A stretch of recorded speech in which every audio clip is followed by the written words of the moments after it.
Good morning students. As you are looking that this is your English grammar book named Essentials of English Grammar and Composition of Standard 7th. Just look very carefully and attentively a short glimpse of your book. Here it is written Essentials of English Grammar and Composition of Standard 7th. Today you will know about sentences in which you will study about simple sentence, compound sentence and complex sentence. It is just 19th chapter of your English grammar book. Let's start. A simple sentence.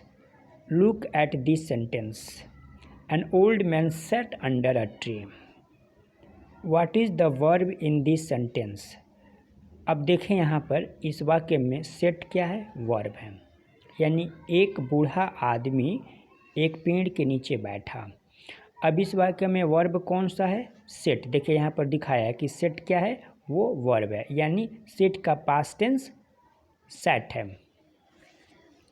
What kind of verb is it? ये किस प्रकार का verb है? तो देखिए इसका जवाब भी यहाँ पर दिया है, ये फाइनाइट वर्ब है। देखिए यहाँ पर is there any other verb in this sentence? क्या इस सेंटेंस में सेट के सिवाय कोई दूसरा भी वर्ब है? तो देखिए जवाब में है no. So this sentence has only one finite verb, such a sentence is called a simple sentence. अब इसका कहने का मतलब हुआ कि जिस वाक्य में एक ही वर्ब होता है वह वाक्य सिंपल सेंटेंस कहलाता है। जिस वाक्य में एक ही फाइनाइट वर्ब हो वह वाक्य सिंपल सेंटेंस कहलाता है। A sentence which has only one finite verb in it is called a simple sentence। यानी जिस वाक्य में सिर्फ एक ही फाइनाइट वर्ब होता है उसे हम सिंपल सेंटेंस यानी साधारण वाक्य कहते हैं। आप सबको मैं बता दूं कि संरचना के अनुसार वाक्य को 3 भागों में बांटा गया है। सिंपल सेंटेंस, कंपाउंड सेंटेंस, देखिए यहाँ पर simple sentence, compound sentence and complex sentence. ठीक है, आगे। Now look at this sentence.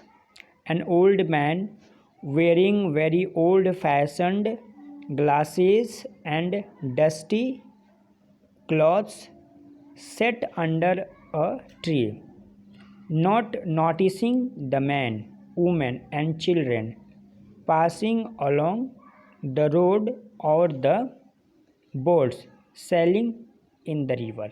देखिए यह एक बड़ा सा सेंटेंस है, आप खुद यहाँ देख रहे हैं।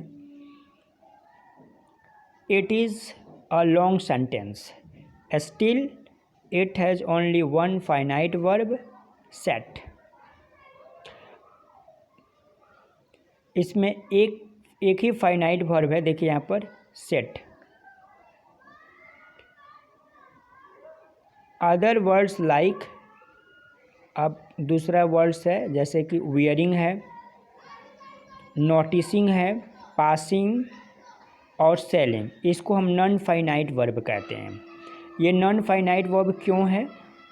ये इसलिए नॉन फाइनाइट वर्ब है कि इन वर्ब पर सब्जेक्ट के पर्सन और नंबर का कोई प्रभाव नहीं पड़ता है, इसलिए ये नॉन फाइनाइट वर्ब है।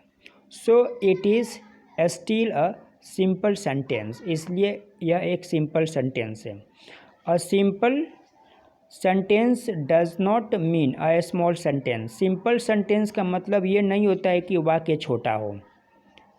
It means a sentence with only one finite verb. इसका मतलब होता है कि उस वाक्य में सिर्फ एक ही फाइनाइट वर्ब हो।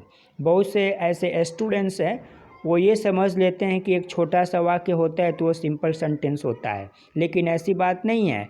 वाक्य सिंपल जो होता है वो वर्ब के आधार पर होता है कि जिस वाक्य में एक ही फाइनाइट वर्ब होता है, ठीक है। देखिए यहाँ पर लिखा हुआ है कि जिस सेंटेंस में एक ही फाइनाइट वर्ब होता है, इसके अलावा अदर वर्ड्स भी आ सकता है, लेकिन ध्यान रहे कि एक ही फाइनाइट वर्ब हो तो वो सिंपल सेंटेंस होता है। अब यहाँ पर देखिए जैसे कि वियरिंग है, यहाँ पर नोटिसिंग है, पासिंग है, सेलिंग है, ये अदर नॉन फिनाइट वर्ब हैं जिस पर सब्जेक्ट के पर्सन और नंबर का कोई प्रभाव नहीं पड़ता है। अतः ये वाक्य जो है ये सिंपल सेंटेंस ही होगा। We know that sentences may take the form of statements, questions, commands and exclamation। और हम सभी जानते हैं कि एक वाक्य जो होता है वो एक स्टेटमेंट के रूप में भी हो सकता है, क्वेश्चन सेंटेंस के रूप में भी हो सकता है, यानी प्रश्नवाचक वाक्य के रूप में भी हो सकता है, कमांड सेंटेंस के रूप में भी हो सकता है, और विस्मयादि बोधक वाक्य के रूप में भी हो सकता है। इसको विस्मयादि सूचक वाक्य भी कहते हैं।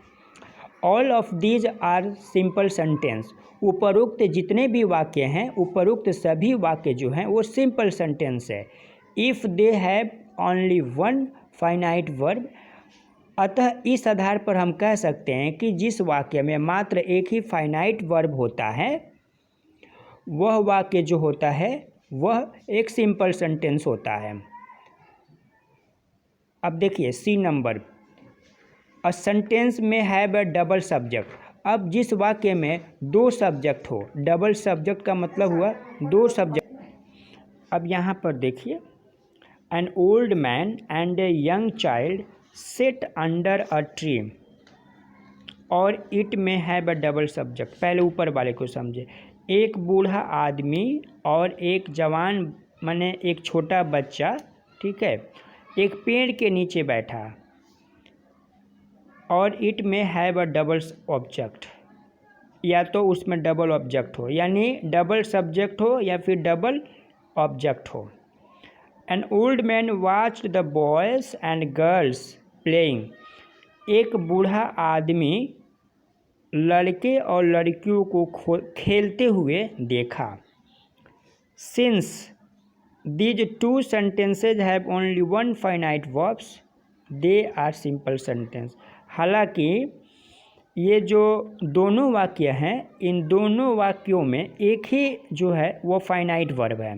देखें यहाँ पर देखें, सेट एक ही फाइनाइट वर्ब है, और दूसरा वाक्य देखें यहाँ भी वास्ट एक ही फाइनाइट वर्ब है, ठीक है। तो जाहिर सा बात है कि ये वाक्य जो है वो सिंपल सेंटेंस है। तो अभी तक आप सिंपल सेंटेंस के बारे में समझ रहे थे, अभी आप सिंपल सेंटेंस के बारे में देख और सुन रहे हैं। अब देखिए डी नंबर में कंपाउंड सेंटेंस, ठीक है। अब कंपाउंड सेंटेंस में कोऑर्डिनेट क्लाउजेज भी होता है, जो मैं इसके पूर्व में जो चैप्टर है क्लाउजेज जिसमें मैंने आपको बताया है। तो आप जो हैं वो भागवत विद्यापीठ आप अपने यूट्यूब चैनल में टाइप करके, और वहाँ पर आप जो है वो क्लास 7 का वीडियो जो है आप टाइप करके और आप प्ले लिस्ट से भी निकाल कर आप देख सकते हैं। Now consider this sentence. अब इस वाक्य को देखिए। The boy ran away and the old man was left alone. अब देखिए there are two finite verbs in this sentence. अब देखिए इस सेंटेंस में दो फाइनाइट वर्ब, एक रैन है और दूसरा जो है एक तो रैन है, ठीक है, और दूसरा जो है वो वॉज लेफ्ट है, ठीक है। तो ये दो फाइनाइट वर्ब हैं। तो this sentence is made of two clauses. इस वाक्य में दो क्लाउजेज हैं और प्रत्येक क्लाउज में एक फाइनाइट वर्ब है, और वो जो है फाइनाइट वर्ब जो है वो कहीं ना कहीं कंजक्शन से जुड़ा हुआ है। तो उसको हम कंपाउंड सेंटेंस कहते हैं। अब देखिए यहाँ पर अलग करके भी बता दिया गया, जैसे the boy ran away, the old man was left alone. तो देखिए अब द बॉय एक अलग हो गया, एक अलग सब्जेक्ट हो गया, द ओल्ड मैन एक अलग सब्जेक्ट हो गया। देखिए दो वर्ब, एक रेन है और एक है वॉज लेफ्ट, तो दो फाइनाइट वर्ब हैं और दो अलग अलग सब्जेक्ट हैं। Neither of these clauses depends on the other, लेकिन इसमें कोई भी क्लाउज एक दूसरे पर आश्रित नहीं है। Both of them are of equal importance, लेकिन दोनों क्लाउज का जो इम्पॉर्टेंस है वो एक बराबर है, एक समान है।